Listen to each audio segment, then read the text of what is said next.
Hi, everybody, and thank you for joining us today. We are joined by one of the Association of Interdogs patrons, Craig Ogilvie. He is a behaviorist, very well known for a lot of things, including training through play, which is what we're going to be discussing a lot about today. Also, his work as a police dog, I was going to say police dog instructor. You instruct the handlers, not the dogs. God, getting tongue-tied already. Right, and we also have Vice Chair Mark Bridger Pescott from Buncanis. He's with us today. So we will also be putting up Craig's details if anybody wants to get in touch or check out his site. It's ogilviedogs.com. Isn't it .com or is it It is, yeah, it is. .uk.com?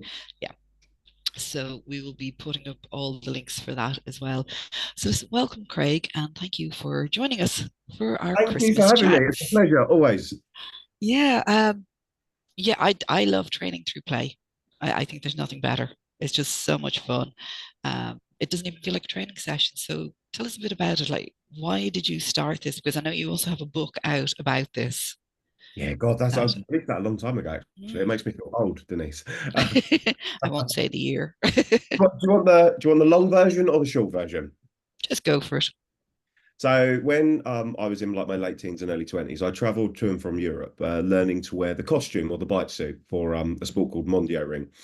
And basically when I left school around about 17, I met like my first behavioral mentor. And I traveled back and forth to behavior consults with him, and he did like a great deal of my initial practical learning, whilst I was also studying.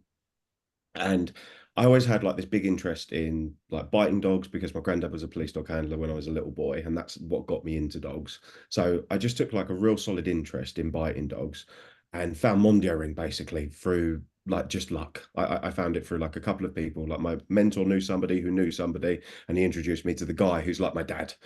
He really did fill that role once granddad had passed. So like he took me to and from Europe and taught me everything. I was so fortunate to have met him. And anyway, when we was in France, particularly, I remember like being at the club lots and working with lots of different dogs because you have to get like lots and lots of hours in the costume to be able to license.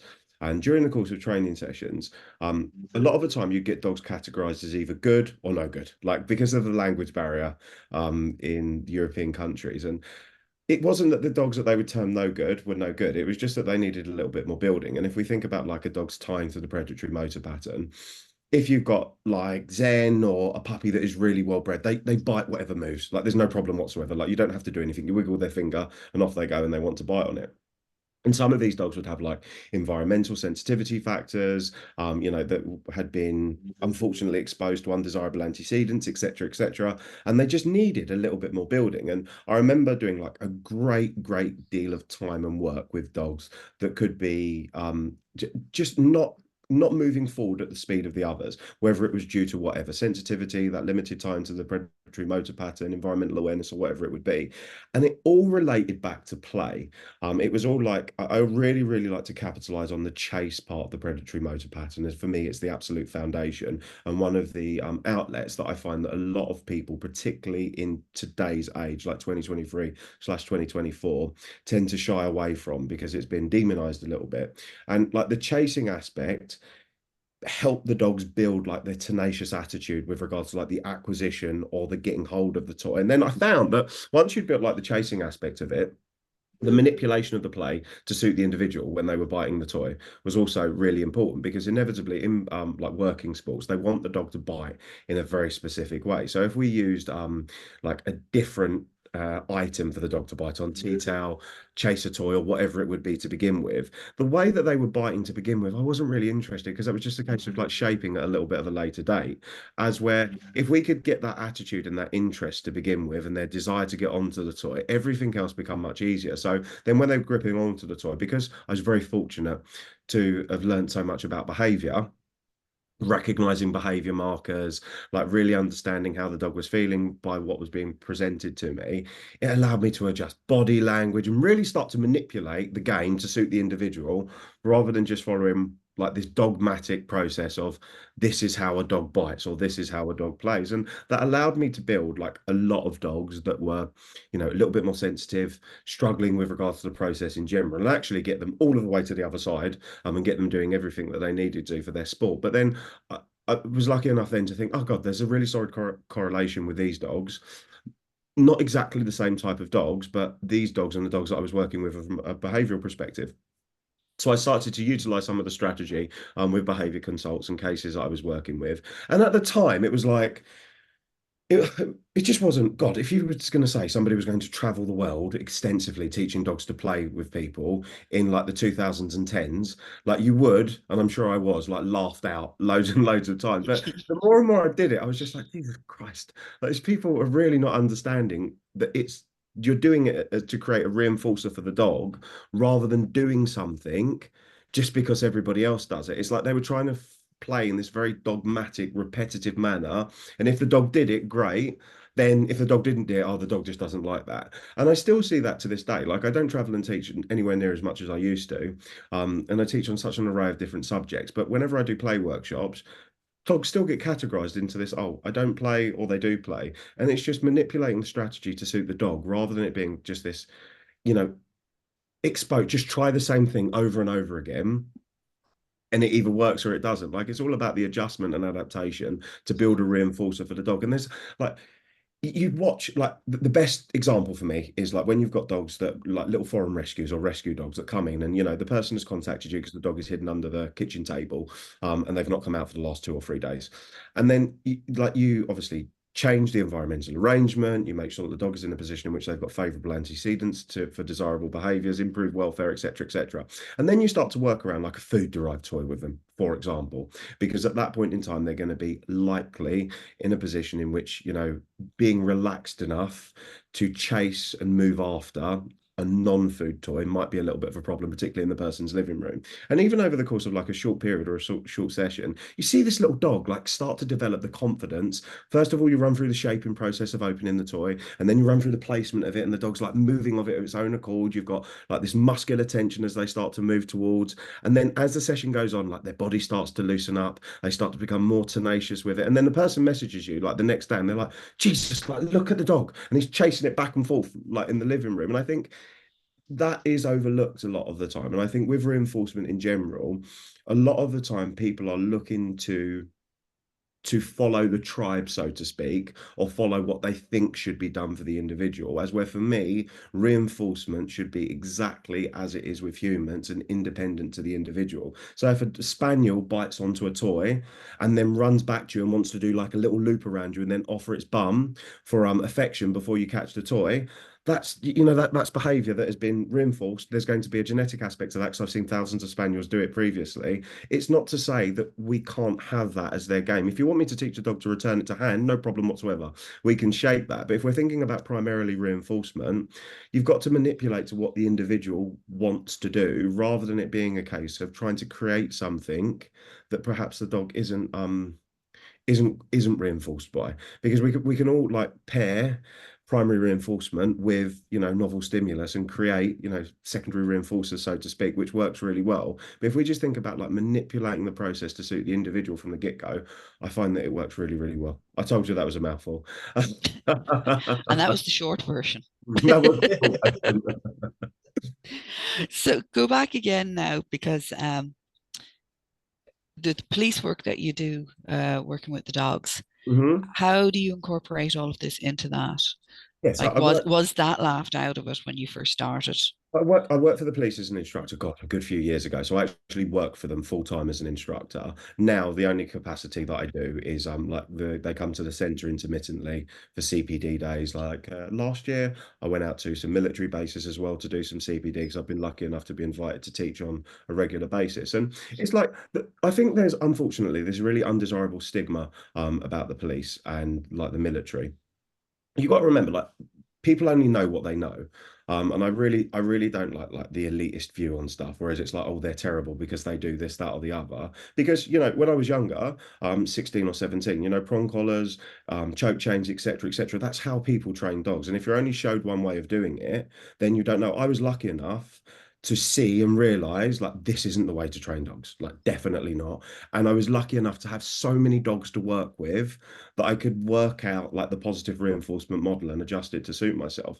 And when I went to teach for the military last year, I'm 36 now, I've been doing this since I was a teenager. They were literally kids. They were 21, 20, some of them were teenagers, lovely, lovely people, they're wanting to serve their country and work with dogs, like fantastic. And they were so adaptable, like so adaptable. And like for some of the dogs, like with the military stuff is like usually just do seminar, like a rolling seminar day, which will be 4 or 6 hours or something. They bring the dogs out and they're like, oh, okay, like this is what we're struggling with, like with the release as an example.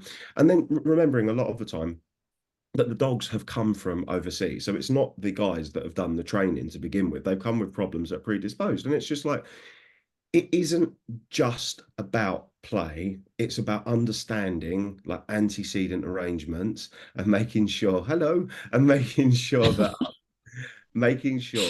that the the handlers understand that as long as there's a desirable amount of reinforcement for the behavior that they're wishing to achieve, they're going to set themselves up much more favorably. Because it's like with a release, for example, if somebody comes to me and they're like, "Oh God, the dog isn't letting go of the costume," the last thing in all of God's earth I'm going to do is be like, "Right, let's put a costume on and get the dog to bite it and see how we go." Because I'm going to be there for the next hour until the dog gets tired and lets go of his own accord. So in that set of circumstances, we think, okay, what are the dogs being fed? In the military, usually some type of kibble variation. What have I got that I can offer that's higher value of that? Okay, I've got some cocktail sausage.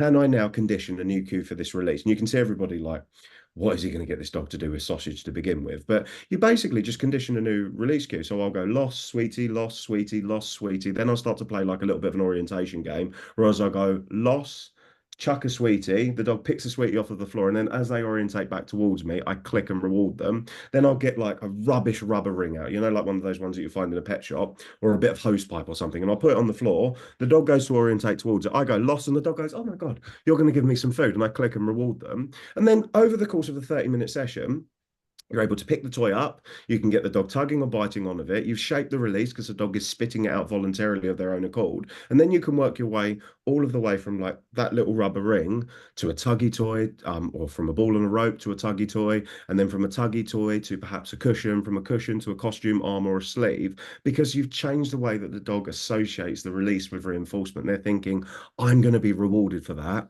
rather than, and again, it's not the military guy's fault. The dogs have been trained in a particular way, likely overseas, rather than it being this big conflict soup.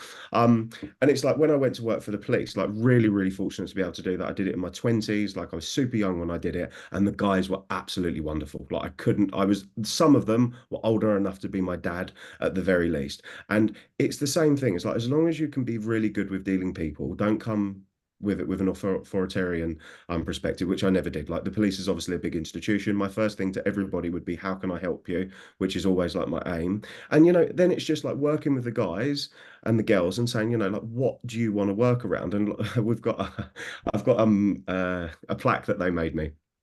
And one of the guys was called Mike. He was a lovely chap. And when we was introducing toy play, he was quite static. And I used to say to him, "Run, Mike, run!" Like all of the time, I used to say. And it was like a running joke because it was so abnormal for them to be able to introduce movement, toy play, and like the game into it. I gave them all fluffy chaser toys, or toys to suit their dogs like favorably, rather than it just being the same stuff all of the time. And it's like it wasn't laughed at, because as long as you can show that it works, and I think one of the big problems with positive reinforcement training is that a lot of people talk a really idyllic delivery, but they have no ability to show you exactly what happens. And like, I am a dog trainer through and through. Like, that is what I am. That's where I've made my bones in the world. And like, for me, I'm not going to say to you, you can do this like this, unless I can either get my own dog out and show you, or take the dog and go, this is how you run it through. And because the strategy worked, they were like, God, this works. And then rather than me taking the credit, I do the bits to help them. And then I'd be like, now try this bit here. And then all of a sudden they're like, oh my God, I've just got the dog to do that because it wants to. Like, fantastic. And then they're reinforced. You're reinforcing their behavior consistently. And it starts to become part of what they do moving forward. And I think it's as long as you approach it in the right way and you think about the chunks being broken down into small individual steps, you don't you don't like take an undesirable view on a person because of their learning history. And if you can show them, it will work, because that's like the world that I come from very much so, the working world, the sports world. Those people are into what they're doing to produce desirable results. If you can show them a better way, they will all be on board. Like when I used to teach all of the time, I lose count of the amount of people that have turned up with a dog on a prong collar. And I've always gone to them, look, I'm really sorry. I can't do anything with a dog with that on.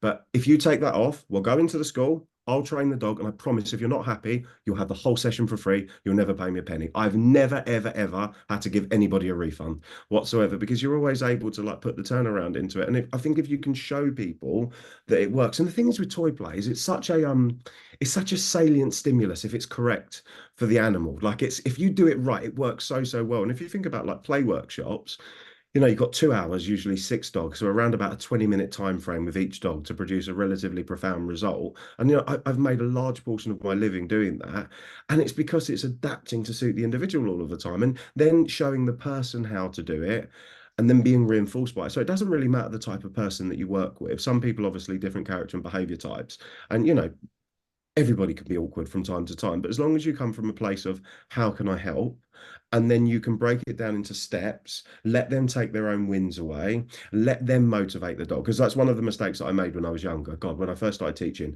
in like my late teens and early 20s, the person would be like, I've got this problem with the dog, and I'd be like, give me the dog, and I'd go off and the dog would do it all, and then I'd watch their soul like drift away as I gave them the dog back, and they couldn't do exactly the same thing, and that made me feel really bad, because I was like, that's no good. Like, because the person is now thinking that they're not good enough. So, like at this point, if I can do the hard work and then get them to do the bit that looks incredible, it's much better that way, because then you've captivated another person into, doing a better job for their dog.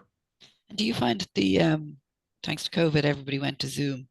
I found the dealing with clients via Zoom was brilliant to prevent me from demonstrating with the dog and then handing it back, like what you were saying, because they had to do it themselves. They were interacting, they were building a stronger bond themselves, and they were learning more rather than sitting back and letting you do all the heavy lifting.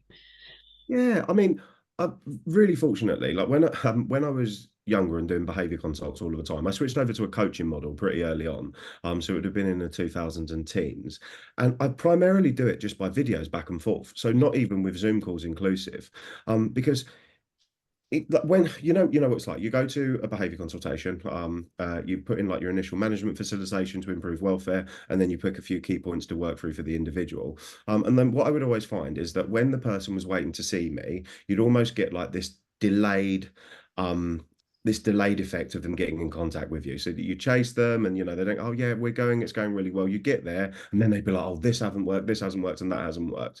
And that was basically because through the course of the process, it was becoming more faded. So like what I switched over to very quickly was daily WhatsApp support, and letting them send over videos for to critique on a day-to-day basis. And when I was coaching full time, like I had 100 people on board each and every month, and I would work with them consistently over the course of the month, and it would be video contact back and forth, because then it's like, okay, if we're working on this dog with this issue, these are the management steps that we're going to put into place, these are all of like the reinforcement strategies that we're going to put into place, and these are the tag points that we're going to be working on. So then the person's got like 2 or 3 points at most to be working on, which are going to consist of 3 videos per day for you to break down and evaluate, and then the person is doing the work. Because for excuse me, dog training for me, or like being a behavior consultant for me, isn't necessarily about just how you're able to do the thing. It's about how you're able to teach the person to do the thing. So I would agree that that makes it. And don't get me wrong, like there's some people where they will massively benefit. So multiple times I've had coaching students and I've been like, okay, I can see that this part just needs a little bit of improvement. You're doing really well. Come along and see me. Let you see me do it, and let's get a handover into play. And then the person's like, I've got it. Like I can see, like, and they just need like that little bit of no, no, no. I need you to just do this instead of this. This is working really well, and then they get it and take away. But those people are usually really few and far between, because of the comms that you've got with them. So I'm just looking at, is that Zen on the sofa? That's then, yeah. Where is he? Yeah, fast asleep. Oh, Malinois. I know. The dog loves Terrible, an hour and terrible a half creatures. Yeah, they're terrible. Those Malinois are. there. Non-stop. All So, go. so hello, mate. Talking of which, Yes, hello. Um, Hello. he always insists on a cuddle now and again. So, That's good. how would you go about sort of motivating the unmotivated? So, from my point of view, I deal with obviously public primarily, Hmm. and as we all know, as behaviourists, we're always the last port of call. We're Yeah. always the last person they get in touch with. So you'll have a person that is end of their tether. The dog now is just an inconvenience, a burden, and all that kind of stuff. And we go in, we show them what to do, we get them to do it, all the stuff you've been talking about. And you do get some of those people that are so stuck in the it's just not going to work long term. How would you 100%. go about sort of geeing them up Yeah. a Yeah, bit? that's a really interesting question. So what I always try to come at everything with is like a breath of fresh air with regards to the person. I try to start from scratch as much as is possible. So you're always going to have like previous case history, etc., etc., etc. What I'm looking to do is to make it as simple for the person to succeed as is possible. One of the things that I like to do is I'm very much so against teaching dogs to shoot in a gunfight, as I would term it, which I find is almost always the way when I work with dogs of the nature that you're talking about. People are trying to teach dogs high level sets of skills in stressful environments. And I always give the comparison. So, like, if I was to put somebody into a trench and somebody was shooting at them, how good would they be at learning French or something similar? It's going to be none and void because you're going to be in a state of fight or flight, basically. So, what I would do in that set of circumstances, I'm basically looking to implement management to make sure that the dog and the owner are not going to be consistently exposed to things that they're really struggling with. Depending on where the person lives, that's going to be a logistics game in its own. And then what I'm going to look to do is to make sure that the dog has got like a sustainable outlet, because a lot of the dogs that I work with particularly are not having their genetic influence on behavior or requirements met with regards to what they're doing. They're either doing way too much of the wrong thing or not enough of anything. And it's very few and far between that are in the middle. And then the way that I like to do it is to make sure that the person is motivated on a day-by-day basis to make progression. So if I'm going to work with like foundation skills for a dog with barking at another dog within a proximity of, 3 to 5 meters rather than using the label reactivity, I'll go to them. Okay, so we know the manageable distance. I want you to keep 10 meters from dogs for the moment. And this is the process that we're going to work through. So if we're teaching a series of alternative behaviors, I would go around teaching the skill set to begin with. Immediately, the person's like, I can see my dog learning. This is good. So they're sending the video over. Look, this has worked. And then basically, what I do is I get the person to train hard in approximations that the dog is comfortable with so that their exposures become much easier. So for example, with dogs that are experiencing such issues, what I try to work around is increasing the distraction level away from other dogs beforehand, so it would be almost unreasonable for you to expect a dog to do what we're working through. So if we've got like, a person and a dog that is wildly reinforced by toy play, and mum's with the dog and then dad's there doing backflips with fluffy chaser toys trailing them along the floor, and they've got like remote control cars dressed as squirrels moving around, and the dog is like, I know that we can deal with this, or the person is like, I know that we can deal with this because they've watched it incrementally increase little by little, and their alternative behavior that they're going to use, which is going to be their operant platform for counter conditioning, has already built up so much value and so much reinforcement history. So by the time we start to work our way towards exposures, the person is confident in their skill set, they're confident in the skill set of their dog, and it's like, because then you get like a really good bearing of what the person's like, what the dog's like, what their reinforcement structures are like. And then like I'm a really big fan of gauging diagnostic information, as I would call it, with regards to establishing a baseline and basically seeing how far into the arousal bell curve that the animal is able to work in a comfortable state, and then like stretching that elastic band out, which I think is something that a lot of people struggle with, and try to avoid in actual fact, so that the dog is actually able to communicate in a relative state of arousal in comparison to what they would be exposed to on a day-to-day basis. And then I try to make dog trainers out of these people rather than just them being clients. I want the person at the end to be like, I completely understand what to do in each and every set of circumstances. But for me, from my perspective, I find that is very seldom done in the initial window with like live firing exercises and getting the dogs from distance, because people, regardless of how much we say and how much we repeat, they will always try to push parameters. And if you're working around dog exposures as your primary um as your primary product or your primary process with a person like that, it's not really their fault. They're going to try to push and tempt fate because they're always going to try to push that a little bit further. As where if they're progressing in the foundation exercises that you're working around, it works really because they can see these things happening. And then if you think about like the lack of outlet that so many of these dogs have, like you're showing them new things that their dog finds reinforcing, like the associative reinforcement with the handler is building, which means by nature the relationship starts to build. And then it usually gives like a fresh look of new life on it. And that's where, for me, I really, really like having operant foundations in place. Not in every occasion, like there's no blanket statement to it, but as much as is possible, because the ability to be able to give the dog clarity with what you would like in return makes it really, really, really functional for the person to be able to succeed. Because I see so many people stood there and they're like, I'm waiting for the dog to do this, that, or other. And you've got to remember, like the type of dogs that I work with are, you know, Malinois, Dutch Shepherds, Rots, German Shepherds, etc., Border Collies, dogs that have got like that higher genetic influence on behavior or tying to the predatory motor pattern. You can stand there with them all day and wait for them. A lot of the time, if the stimulus is more salient in the environment, it's not, you're just going to end up with a really, really frustrated dog that is building intensity to get to whatever's in the distance. And a lot of the time, it's not through sort of any agonistic intention. The dog is just frustrated because it wants to get to a reinforcer in the distance. So having those operant platforms in place and working through with the person, I find works really, really well. Excellent. And that's it's a great thing, isn't it? And I think part of that, would you agree that I mean, my job especially, it seems to be much more about repairing the bond between the dog and the person first, and then working what they want to do, because then we just get frustrated with the dog, so then we start going, don't like the dog. So I Yeah. think that emotional bond again.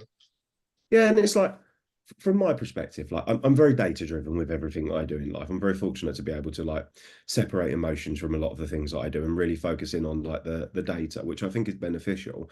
And it's like when I look at that from a data perspective, what is lacking? Reinforcement drives behavior. And it's like it is a case of this person doesn't understand the circumstantial reinforcement that this animal needs in any one given set of circumstances.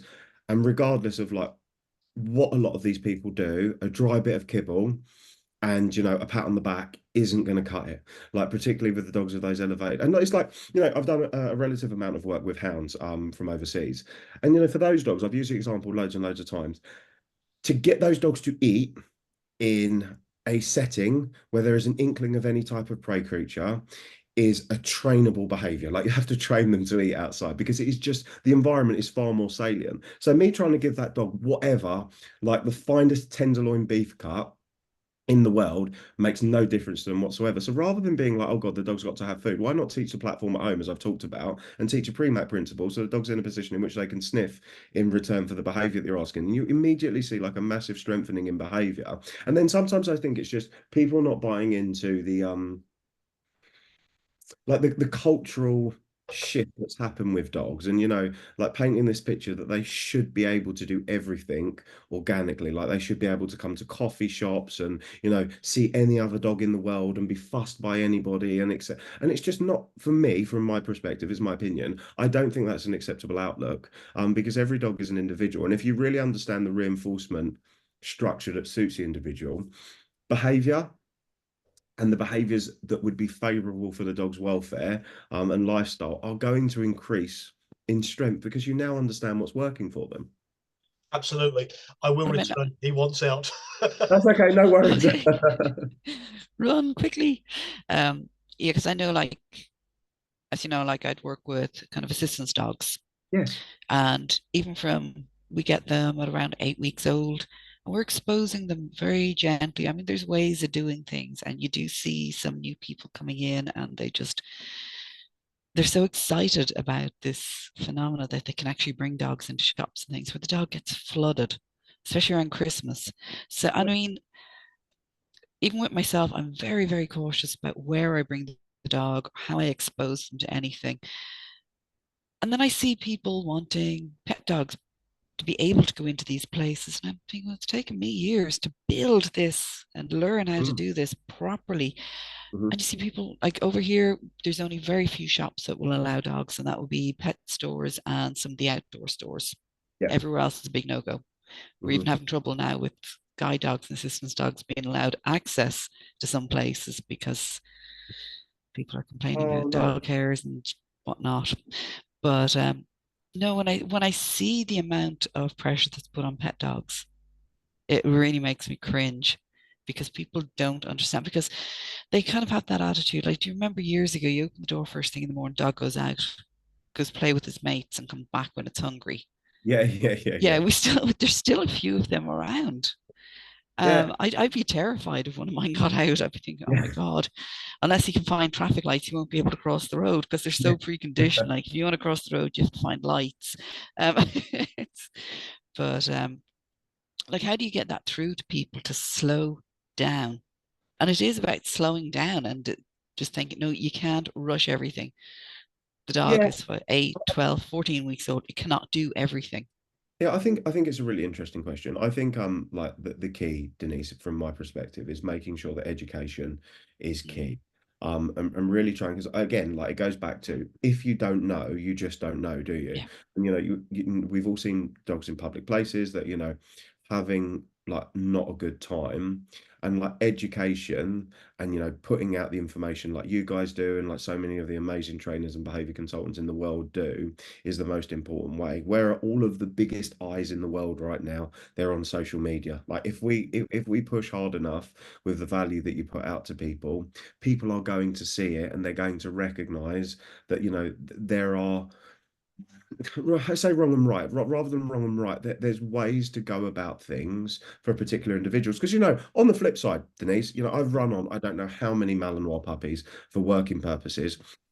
They're like indestructible little tanks the large part of Mm. the time. You take them to, you get them home, you take them into the back garden, you take them to the green behind the back garden, you take them to the shop opposite, you take them to the quiet village, and there is no change in behavioral markers whatsoever. The dog, and if that's the case for that individual, amazing. That's what that dog's been bred for generations and generations. But it's just, I think if, from in review of your question, I think if the whole world, all pet dog like caregivers had a good understanding or a basic understanding of like behavior markers. If we think about like Kendall Shepherd's ladder of aggression, for example, if that could be taught and given out to all pet caregivers as an initial starting point, and just if they could understand the prominence of muscular tension in relation to stressors and behavioral markers, I think it would really help people develop an understanding of actually this little dog isn't comfortable now.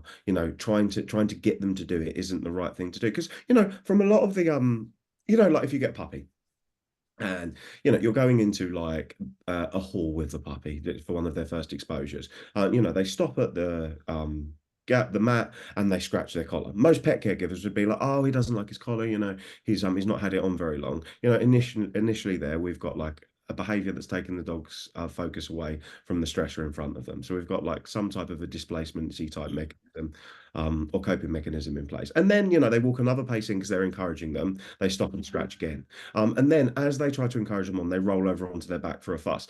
For me, you and everybody else that's, educated around the subject, we all go, oh no, just give puppy a little while. And it may be the case that in 20 seconds, the puppy goes, oh, has a little bit of a shake off and goes, right, I'm ready to go now. Yeah. But like the detrimental effect of trying to drag that puppy into that location, just let them take their time. Like if we can just review and see what they're doing and like let them work the space out and like negotiate, then this is when they're a puppy. And then what you get the ability to do then is to develop an understanding of what they're trying to say to you because you're listening. And so many problems would be like mitigated in the antecedent, so to speak, because we just wouldn't be exposing dogs to things that they don't need to know. So in reflection on your question, I think, a base level education for pet caregivers. And, like very, very fortunate, like work with a lot of fantastic dog trainers and behavior consultants with regards to their businesses. And they all put a lot of content out into the world for free to help people. So the information is there. And I think, It's getting the information from there to into the hands of the right people. I Mm. find is a big problem because you see it especially over here because you can't bring pet dogs into a lot of places. That's why last time I was in the UK and there was dogs in pubs and things, I thought this is lovely. Yeah. But they were all very well behaved. Mm. Yeah. You know, there's a coffee shop near me, and there's an elderly person has this little dog that's on an extension lead, and this could be their only outing a day. Yeah. They go up, they tie the dog, they put the handle of the dog, the leg of the chair into the handle of the lead, Yeah. and they go in, they get their coffee to come out. If the dog sees another dog, it takes off. And you're Yeah. getting chased by a yappy little snowball with a metal chair coming at you. It's like something from Marley and Me. And it got to the stage where, like, obviously, I'd never say anything to that person for the simple reason that, as I say, it probably is their only outing and that's their best friend. Yeah. They don't know any better, Yes. you know. But, So but I with just stopped going out at that time of day to give them space um, because clearly they had a with problem that, with my Denise, dog. if you think about like if you think about like the different sort of avatar, so to speak, that need to hear the information, it's possible to get them to. Because if, for example, you was to have a conversation with the coffee shop owner, Mm, and say, I really like that you're a animal like driven business, like it's fantastic. Would you mind me giving you some free leaflets, information based, no sales plug whatsoever, mhm. but the people that arrive to make their visit to the pet shop a little less stressful? It won't be anything big, 3 pages just to minimize stress on a coffee shop visit. Yeah. That old lady that probably hasn't got any social media is inevitably, almost certainly going to pick it Mm, up because it's dog related. And that's the best chance that we've then got. Because I think one of the things big is, which you've said exactly right, we have to try to avoid like causing offense from people, because that little lady and that little dog, that sorry that dog, that lady, that little lady, that lady and that little dog, like she probably loves the dog to mm. absolute death, Oh, like absolutely. moon and back over and over again. And this is why I try to come so against like taking an opinion on a person, because they just don't know. Like you Yeah. said, how many times have you seen like a person walking their dog to the shop and them having to really like encourage the dog or get them to move over the last few paces? Like it's very clear to me that the dog is sensitive with regards to the traffic fluctuation near the shops. The person has no idea. If they say, oh, he's a stubborn bugger, he is, but I love him, so it's okay. So if we then had that information in the paper shop, for example, they're Mhm, going to pick it up because it's a freebie, and it then gives them the information to. And I think that where it goes wrong, where sometimes people make mistakes, is where they become too preachy. And yeah. like that dog runs off and chases you, and it's like, you shouldn't be doing that. That's not the, and that isn't the way to approach people. If I'd have gone into the police like that, or if I went into the military like that, they would never have me back ever again, regardless of whether I Mm, can do the job with the dogs or not. It's always a case of, oh no, that's not wrong. But what we should do is think about doing it like this, because it will produce a better result for you, and mm, your dog will ultimately be much happier. So it's like it's trying to get the information in front of the right people. And you are an excellent person to do it, because I've never spoken to you and you've not been kind, caring, warm, and inviting. It's when people take a little bit too much of a like an outward approach, and they're like seeking these people to tell them, but you're never going to turn anybody around like that ever. It doesn't matter. Like somebody tells me you've got to do this, because I'm going to be like, I'm going to do it that way because you've told me to do it oh this way. yeah, did the Show you complete that it opposite. works. So it's like if we can like put the information across from a way of value, I think it works really, really well. Mm. Yeah, because as I say again over here, like you get an awful lot of dogs tied up outside of shops and they're terrified. Yeah, They exactly. are terrified and they're howling and they're cringing, they're whimpering, and you see the people sticking the head out of the door saying, I told you I'd be a minute. Yeah, because the dog has a watch on and he's going to check that. But they don't know. I mean, it could be the end of their walk and they just think, I'll run in for a pint of milk, I'll run in for newspaper.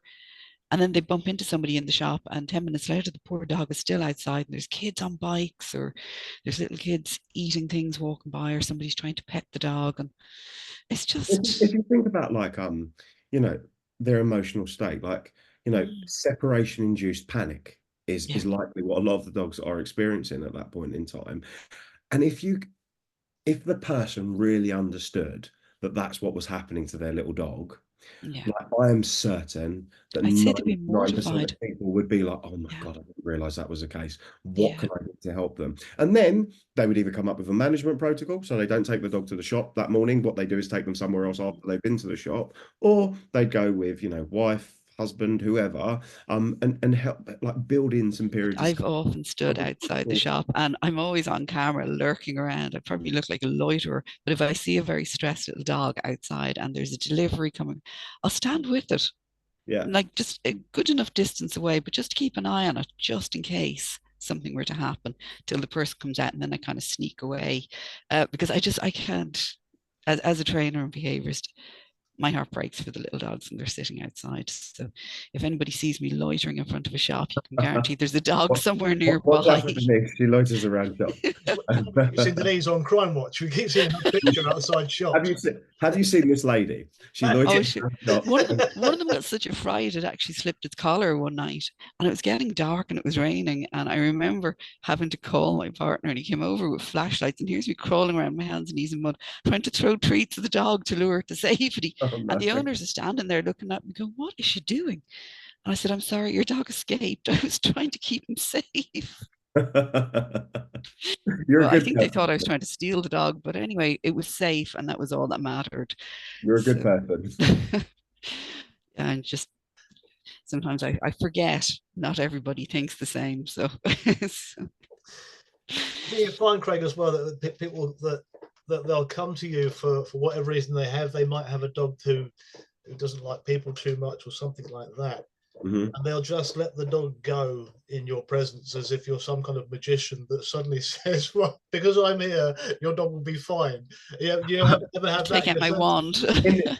In the old days, like now, when I work with people, they've got like so much information about like the antecedent that it's nice and clear for what to do. So it's like, but in the old days, like almost certainly, God, the mistakes that you make when you're younger, even giving people information about barriers and stuff, and making sure that this is the case. But again, we're going back to Denise's conversation. A lot of the time with dogs that have got sensitivity issues for people, what I always say is if we get the initial bulk of information over, you could actually like give the person a lot of foundation skills to work on before the initial consultation, so that when you get there, like the person is equipped and ready to go. Because people, I think sometimes as well, what you'll find with that is like people people always want to show you how bad the problem is. So you could say to them, like, put barriers in place, this is what I've asked you to do, and I guarantee you've had it multiple times. You turn up to a house, the dog is loose, and they're just like, oh God, I'll just let you deal with it. And you've got like a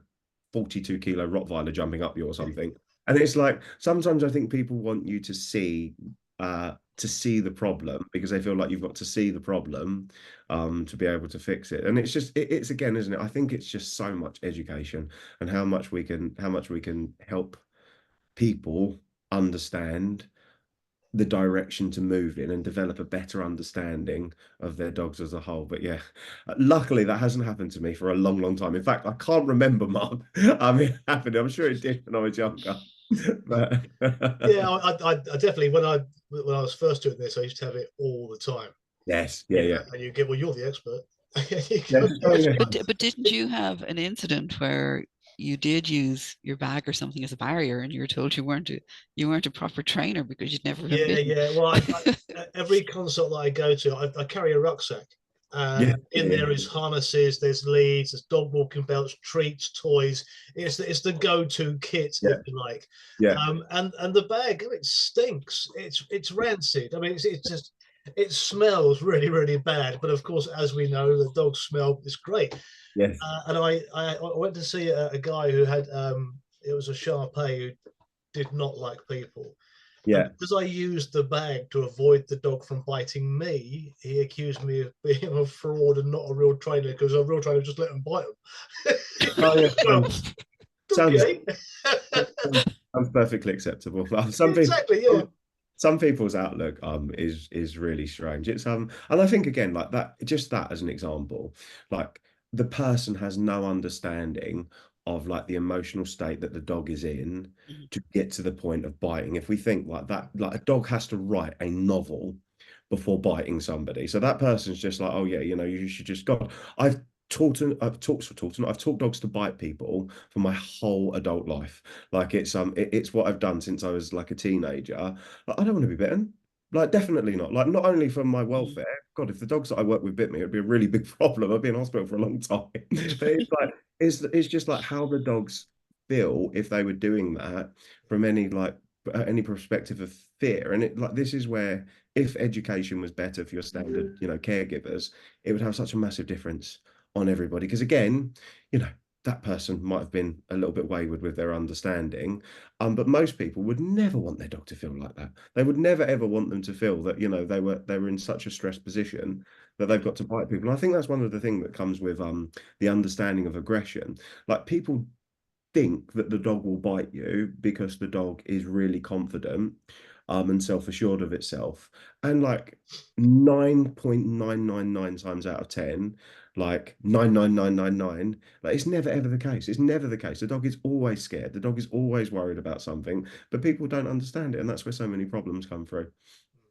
Of course, a scared dog, to us, we can see the dog is struggling to cope. But of course, in most cases, especially when you have got things like German Shepherds and Rotties and those kind of things, looks really, really fearsome. But we can see the fear. Yeah. Other people just see, oh my God, they're trying to kill me. And I spend my time saying to everybody, the ones I go and see that either have Akitas or Shepherds, blah, blah, blah, you have to be so much more responsible than your average cockapoo owner, because if it's a small dog, people tend to go, oh, bless, isn't he Or they tough? pick them up. When it's my They 50 pick the odd dog up kilo and walk shepherd, off. they don't do it quite as much. He's not quite as cute. Yeah, I think so often as well, like, it's a weird place to be in, because a lot of people, there is some type of reinforcement with the dog being that way as well. So like, a lot of the time, I don't know if you find this, but sometimes you work with people that live alone, and the dog is, basically their only companion, which is Yeah. fantastic. And some of them seem to be reinforced by the fact that they say, oh, the dog guards me. So, and you look back to why the behavior is being displayed in the antecedent arrangement that's there, and basically it's been reinforced really consistently by the caregiver. And it's like, I think, regardless of the size of the dog, it's the way that the dog is feeling, isn't it? And inevitably, you know, if that little dog that you talked about earlier, Denise, is chasing you along the road, people would go, oh, look at him, like, that's good. Like, if you've got a Malinois chasing you down the road, like, immediately the consequence is severe, because there's going to be such a big problem. But both of the dogs feel the same way. Like, they're both in a position in which they're worried about what they're doing. Maybe the Malinois is doing it for a different reason. It could be the case that the Malinois was chasing a car or a rabbit, then they're having a fantastic time. They're not worried whatsoever. But it's like, if the dog was doing it for the purpose that you suggested, because of exposure to a stressor, they both feel the same way. And it's unfortunate that people think, oh, it's a small dog. Like, if you think about like the bite cases that you see with Chihuahuas, for example, like, they're through the roof because they're only small little dogs. And as you say, Denise, people are like, oh, I'll just pick him up. And then, like, my analogy is always like, oh, so if you was worried about a terrarium full of spiders, shall I just pick you up and like put you? How would you feel like if I just picked you up and put you in there with them? Would that be okay? And it's like, it's the same analogy for people, isn't it? The smaller the dog, they try to think, oh, Yeah. pick them up and deal with it. And if you look at the amount of dogs, like in London, in carriers, or on like harnesses and stuff, that are being taken to locations where they are so uncomfortable, but it's like the cultural, okay, we'll just go and do that. And again, those people don't know that the dog is there. And when you start to explain to them, oh, like, the dog is in a really bad way here, they're not finding that reinforcing. They're like, oh my God, I didn't realize. I just thought, he was being, a nuisance, or they use some type of human comparison. Yeah. The amount of times I'm saying to people about advocating for the dogs, and they don't feel they can do that. They feel that they're being rude when they say to people, well, no, you can't touch my dog, or no, your dog can't say hello to my dog. And it's only when you reinforce that person, well, actually, all you're doing is keeping your dog safe. Exactly right. Exactly right. Yeah, and That's it's actually like, my T-shirt today, is advocate for your dog. yeah, good t-shirt. And I think it's unfortunately because of the social pressure that's put into play. And again, it goes back to the conversation we was having earlier with like the expectation of dogs in 2023 or 2024. Like, when I go out, I don't know about you guys, but I want to be left alone. Like, I want to take my dog out, I want to enjoy a walk, I want to enjoy the time with my dogs. I have to say, I did enjoy lockdown because I could actually say to people, no, keep away. And it was Yeah, acceptable. yeah. Whereas now, especially if I have a cute and fluffy puppy in a little yellow coat, going Yeah. in and out of places, people pounce on it because, oh, it's a safe dog. I Yeah, think, and no, it's still a dog. I Stop. think I think the problems are as well. It's like, I help, like, I've worked obviously, like, with the police guys, and when you go through like town centres with dogs with harnesses on, that clearly state what their job is, and even they've all been like positively conditioned to muzzles on, people would still go in and try to touch them, Yeah. like 100%. And like then, you know, on the opposite side, And do you ever get people saying, well, it should be part of their training when you say, could you please not touch I'm the really dog? They're working. but the thing is, Denise, like, God, you've spoken to me enough times now. I'm a nice person to everybody that I deal with, like everybody, and I think most people that I've worked with will attest to that. But when Mm, I'm out, like all I care about is my dog. yeah. Like I help a lady that's got autism with one of her assistance dogs.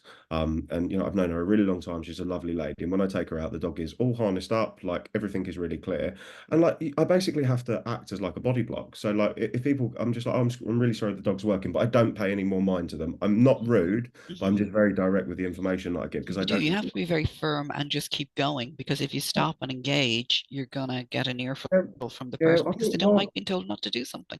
yeah, rather than being firm, I just like deflect and just be like, I'm really sorry you can't do that. Or not you can't, just I'm really sorry the dog's training, and then Yeah. just keep moving. And then like for example, when the dog has to do like settles in like Costa and locations like that, like I'll sit so that my chair body blocks the two dogs. Mm, Um, and it just makes it so much easier because remember, like for people that have different like issues with regards to environmental exposure, people, not dogs, you know, for somebody to speak to them, it's a really big deal. Like that yeah. massively impacts how they feel, which then, and then you end up getting a dog alerting because the person is distressed and the person doesn't understand. And it just ends up in this massive soup of a pain in the bum. So yeah, I think it's, but again, it all goes back to a dog is there. And like the dog, if the dog is there, you know, people should be able to touch it. And that is, couldn't be any further from the Hmm. truth. It shouldn't be, but people don't understand, and unless we educate people, Yeah. it's it just Yeah. it's never going to get the switch over. I can see a load of flyers from Into Dogs for 2024 for coffee shops, news agents, Get, everywhere. get them out there. Get them out there. Absolutely. The trouble is, Greg, you've got to write them for us. Craig says. Yeah. Craig says. We could do that. We could do the Craig says, like the old adverts. Charlie says. That would be great, wouldn't it? Dog instead of a cat. Craig says. What would Craig do? Oh.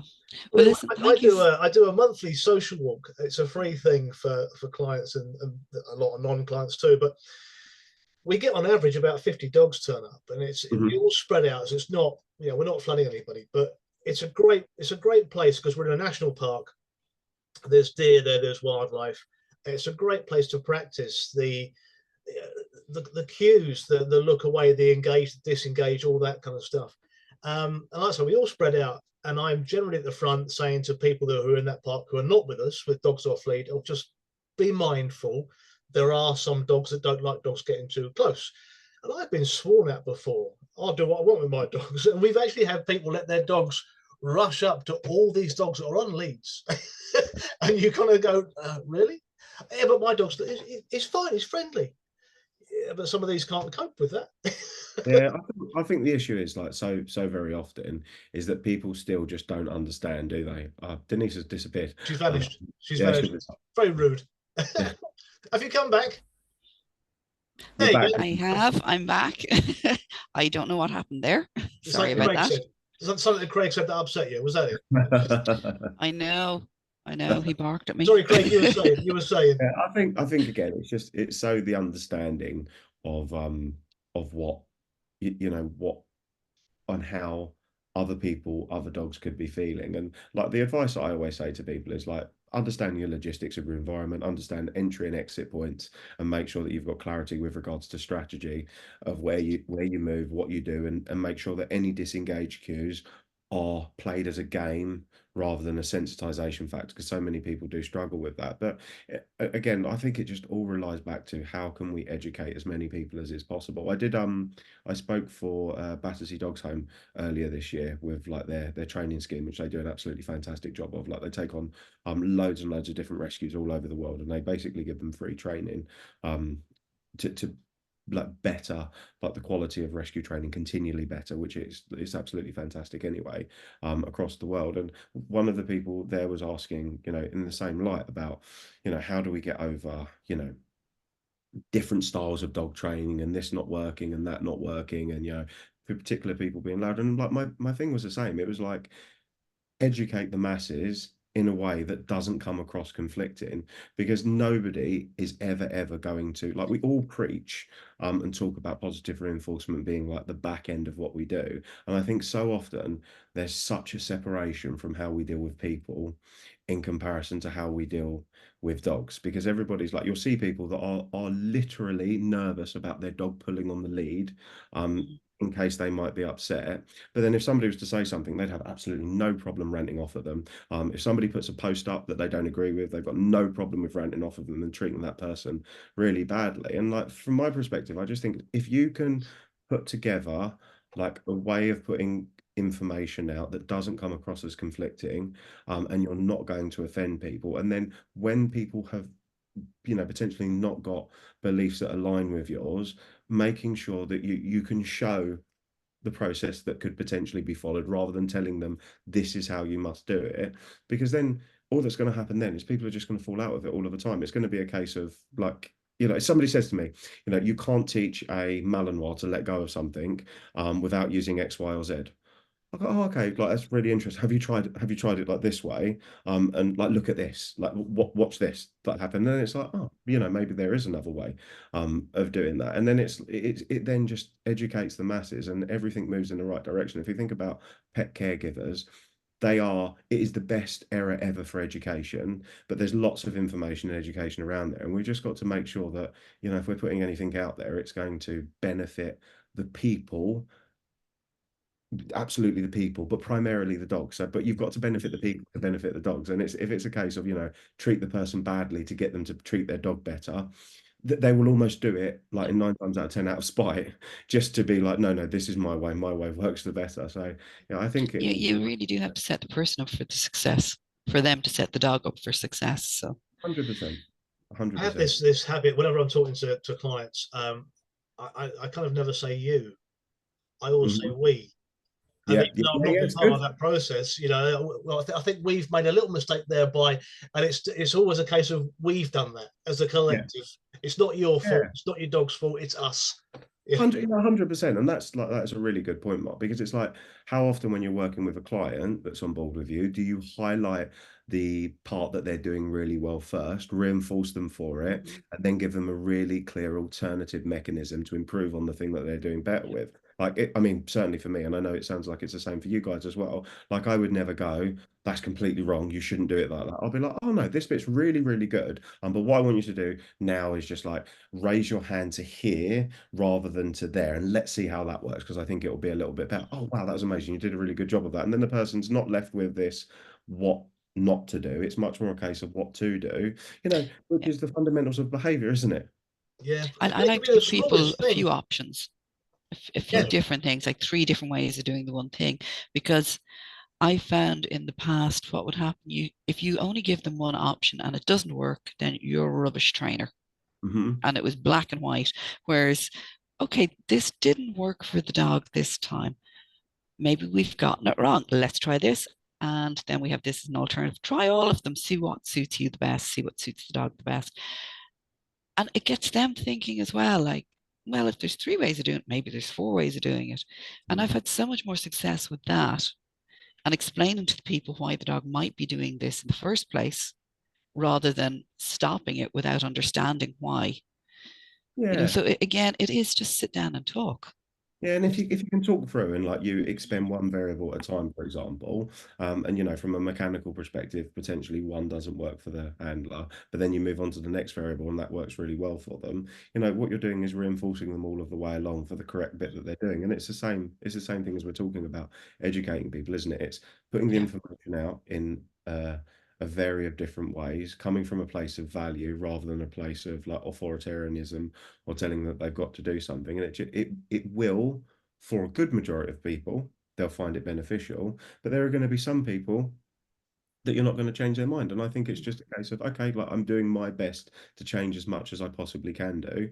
And then that helps like educate your pet caregivers and basically, help the dogs in the most efficient manner possible. Because if you can help the pet caregivers, you're going to help the dogs 100%. Absolutely, absolutely. We've already gone over. We could we could go on for hours, couldn't we? This is I Okay. think we could talk all day. I'm really enjoying this. I don't really want it to stop, but I know we're limited for time, so we ought to wrap it up, I suppose, and say goodbye to people. Okay, well, Craig, do you have any takeaway from all of this that you can give to anybody who's watching this for over the Christmas, especially those who have just families coming in for Christmas? It's going to be stressful for the dog. How do you keep your dog stress-free and happy and content, enriched? Because a lot of their routines are going to be knocked out for the Yeah. Christmas period and that Yes. little limbo week between Christmas and New Year. Yeah, absolutely. So what I'd be thinking about is it's obviously dependent on each individual dog. So rather than like a blanketed, you could do exactly this. What I'd think about is for the Christmas setup, if you're going to have an arrangement that involves in periods of separation that your dog is comfortable with, pens, management, facilitation, try to get that in place as early as is possible. We're on the 14th of December now.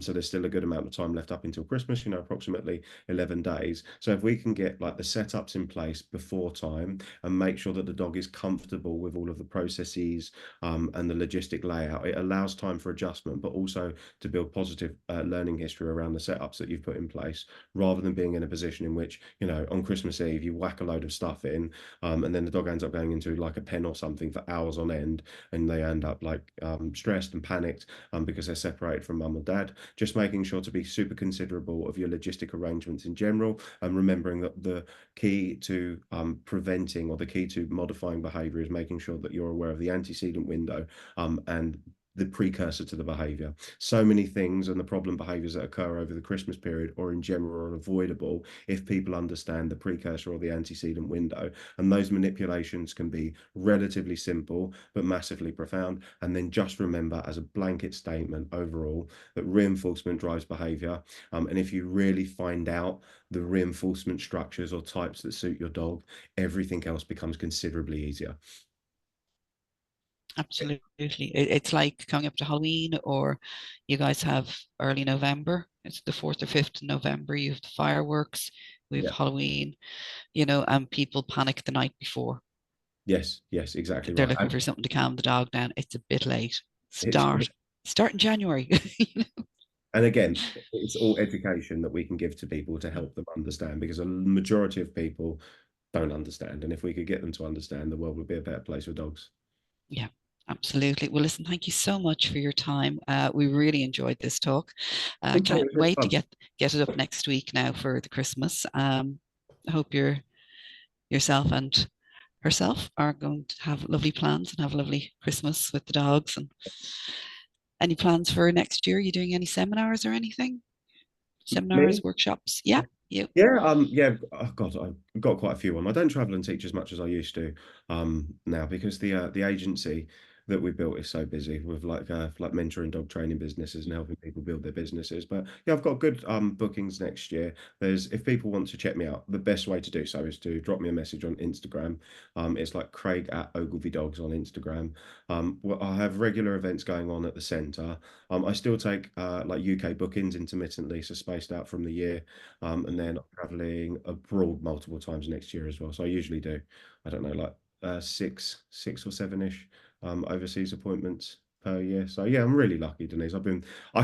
Dog training has given me everything that I've got. Like, I can't be thankful enough, which is why I always try to give back when I can. Like, I'm massively, massively appreciative of everything that dog training's given me. And it's yeah, I'm super fortunate.